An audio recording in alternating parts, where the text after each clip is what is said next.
राणा अमर सिंह इतिहास का वो करारा योद्धा जिसने अपने भाले की नोक पर मुगलों की ताकत को रौंदा था। उनका जन्म 16 मार्च सन 1559 में चित्तौड़ में हुआ था। उनके पिता मेवाड़ के महाराजा महाराणा प्रताप थे। राणा अमर सिंह भी अपने पिता की तरह वीर थे।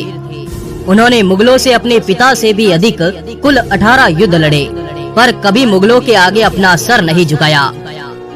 तो आइए आज आपको इस वीर की पूरी कहानी सुनाते हैं। 19 जनवरी सन 1597 ये वो दिन था जब 37 साल के कुंवर अमर सिंह मेवाड़ के महाराणा बने। अगले 2 वर्षों तक राणा अमर सिंह ने मेवाड़ के आसपास की हर मुगल चौकी पर घमासान हमले किए। राणा अमर सिंह ने समग्र मेवाड़ में मुगलों के विरुद्ध ऐसा दिग्विजय अभियान चलाया कि मुगलों का मेवाड़ में रहना दुश्वार कर दिया।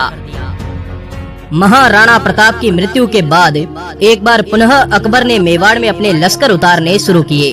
अकबर ने अपने बेटे जहांगीर और आमेर के मान सिंह के नेतृत्व में एक विशाल फौज मेवाड़ भेजी। 16 सितंबर सन 1599 की सुबह शाही फौज ने मेवाड़ पर चढ़ाई कर दी और अमर सिंह द्वारा जीते हुए सभी इलाकों पर पुनः कब्जा जमा लिया। मान सिंह ने मुगल फौज को अलग अलग थानों पर बिखेर दिया। अमर सिंह के पास मात्र 5000 सेना थी, जबकि सामने 40,000 मुगलई फौज। ऐसी स्थिति में राणा अमर सिंह ने रात्रि में घात लगाकर एक एक मुगल थाने पर अचानक हमले करने शुरू कर दिए। साथ ही इन थानों पर तैनात समस्त मुगल सैनिकों को मार देते। अमर सिंह के इन अचानक हमलों से भयभीत होकर जहांगीर अपनी सेनाओं के साथ वापस अजमेर चला गया और वहां से सीधे बंगाल की तरफ निकल गया। इस वक्त अकबर अपने जीवन के अंतिम पड़ाव पर था, फिर भी उसके दिमाग से मेवाड़ विजय का भूत नहीं उतरा। बुढ़े हो चुके अकबर ने ईस्वी सन 1603 में अंतिम बार मेवाड़ पर मुगल लश्कर को भेजा। इस बार पुनः जहांगीर को मेवाड़ विजय का मौका दिया गया, पर वो पिछली बार की तरह अजमेर में ही रुक गया और आमेर के कछवाहों के भरोसे अपनी सेना को मेवाड़ भेज दिया। विशाल मुगल सेना ने सामूहिक रूप से उदयपुर की तरफ चढ़ाई कर दी। राणा ने पहाड़ियों की दूसरी तरफ से निकलकर जबरदस्त उत्पात मचाना शुरू कर दिया। इसी तरह भयंकर मार काट चलती रही, पर मुगल मेवाड़ पर अपना ध्वज नहीं लहरा पाए। ईस्वी सन 1605 में अकबर की मृत्यु हो गई और जहांगीर मुगल सल्तनत का अगला बादशाह बना। जहांगीर भी अपने पिता की तरह मेवाड़ को जीतना चाहता था। उसने मेवाड़ पर मुगलिया ध्वज लहराने की कसम खाई। अगले ही दिन ईस्वी सन 1605 में जहांगीर ने अपने बेटे परवेज के नेतृत्व में अपनी सेनाओं को पुनः मेवाड़ में उतार दिया, परंतु गुरिल्ला युद्ध नीति से रात्रि में अचानक अमर सिंह की सेनाओं ने खुर्रम की सेना पर धावा बोलकर लूट लिया।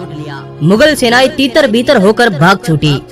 जहांगीर का पहला अभियान पूर्णतः विफल हो गया, जिसके 3 साल बाद सन 1608 में जहांगीर ने एक बार पुनः महाबत खान के नेतृत्व में अपनी सेनाओं को मेवाड़ विजय पर भेजा।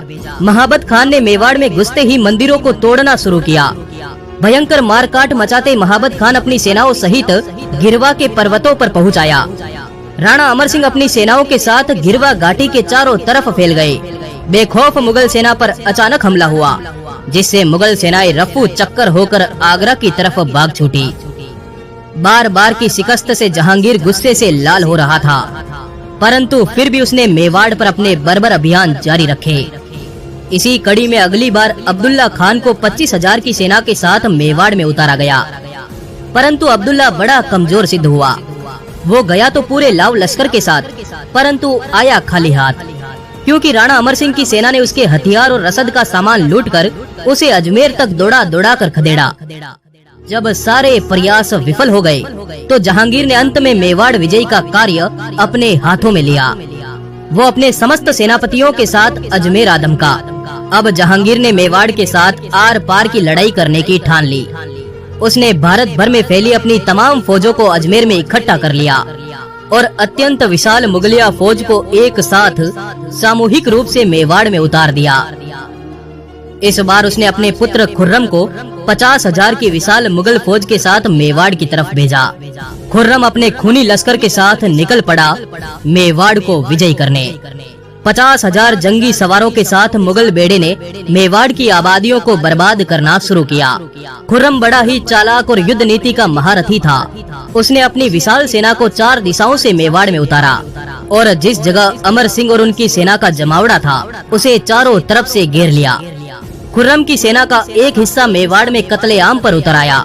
मेवाड़ी औरतों को गुलाम बनाकर बेचा जाने लगा। सेना का दूसरा हिस्सा मंदिरों के विध्वंस पर उतर आया। साथ ही फसलों को जलाकर बर्बाद कर दिया गया। मुगलों की तरफ से ये आर पार की लड़ाई थी। मंदिरों, भवनों और हिंदू माताओं की आबरू को बचाते वो 5000 राजपूत 50,000 सेना के सामने कम पड़ गए।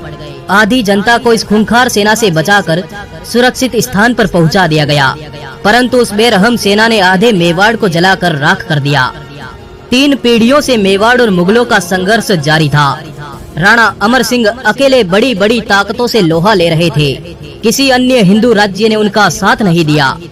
वो अकेले हिंदुस्तान के दुश्मनों से लड़ते रहे। लड़ते लड़ते पीढ़ियां बीत गई, परंतु युद्ध अनवरत जारी रहे। ऐसी संकट की घड़ी में अब मेवाड़ी सेना चारों तरफ से मुगल सेनाओं से घिर चुकी थी। ऐसी विकट स्थिति में सेनापति हरिदास झाला और राजकुंवर कर्ण सिंह ने अब सफेद झंडा लहरा दिया और राणा अमर सिंह से मुगल संधि पत्र पर मोहर लगाने को कहा। परंतु राणा अमर सिंह ने अपने सेनापति को फटकारते हुए कहा, मरना कबूल है पर झुकना नहीं। राणा का तो लोहे सा जिगर था, पर मेवाड़ी सरदारों ने राणा को समझाते हुए कहा, आज हम सब लड़ते लड़ते मिट जाएंगे। पूरा सूर्य वंश इस युद्ध में खप जाएगा। कल पूरा मेवाड़ मुगल सत्ता के अधीन आ जाएगा। समग्र मेवाड़ से हिंदुत्व का नामो निशान मिटा दिया जाएगा। इन सभी बातों को ध्यान में रखकर 5 फरवरी सन 1615 को मेवाड़ की तरफ से युद्ध विराम का एक संधि पत्र शहजादे खुर्रम को लिखा गया। खुर्रम उस समय गोगुंदा के इलाके में भयंकर मारकाट कर रहा था। जब उसे संधि पत्र मिला तो उसने अपनी तलवार को विराम दे दिया और तुरंत ही यह संधि पत्र दिल्ली के बादशाह जहांगीर तक पहुंचा दिया गया। इस संधि के बाद राणा अमर सिंह पूरी तरह से टूट गए। ईस्वी सन 1615 में राणा अमर सिंह ने अपनी राज सत्ता का त्याग कर इसे अपने पुत्र कर्ण सिंह के हवाले छोड़ दिया और खुद जंगलों में चले गए। अगले 5 सालों तक अमर सिंह को मुगलों से संधि कर लेने पर इतना अधिक दुख हुआ कि उनके हृदय पर आघात हुआ, जिससे सन 1520 में राणा अमर सिंह की मृत्यु हो गई। इस प्रकार सूर्यवंश की मेवाड़ी तलवार, जो पिछले 800 सालों से मल्लेच्छों का रक्त बहा रही थी, उसे म्यान में धर लिया गया। परंतु यह तलवार ज्यादा समय तक म्यान में नहीं रही। औरंगजेब के काल में एक बार फिर राणा राज सिंह ने इस तलवार को निकालकर सभी संधियों को लात मारकर खुद को स्वतंत्र राजा घोषित कर दिया और मुगलों के खिलाफ पुनः बगावत का बिगुल फूंक दिया।